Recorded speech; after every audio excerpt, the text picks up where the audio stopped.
Welcome back, people of Grid of St. Lucia. Today I'm on a job site installing some solar system. That's a PEEP 5 kilowatt PEEP, made sky blue. I am just putting a 3 kilowatt of solar panels and then 4 batteries. These are like for batteries, show them 200 amp hours. It look awesome, but I'm not quite finished yet. By tomorrow I have to go and buy some more wires to continue the wiring. Here are the panels.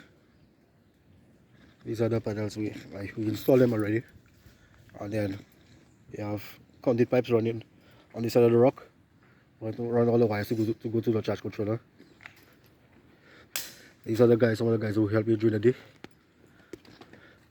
Okay, it's a nice property, like it's an off-grid property, like it's a private property, way in the bush.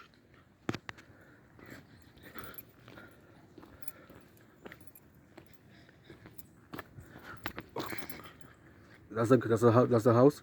It's a beautiful house, very beautiful house, wall house. Beautiful place. This place is like an adventure. Okay, stay tuned for another part. When I turn on the system, I'll make another part to show how the system is performing.